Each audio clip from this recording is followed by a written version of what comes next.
Hi, it's Steve. Today we'd like to show you how to replace the bleach dispenser on your washer.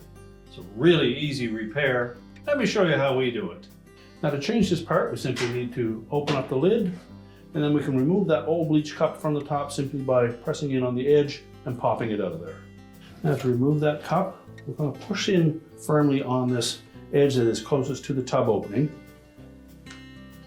And that will release this small tab at the front.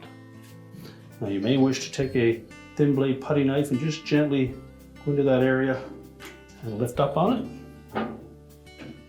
And they can then pull it away from the opposite side. Discard the old one. And make sure that we tuck that in under this edge. Press it firmly into that corner.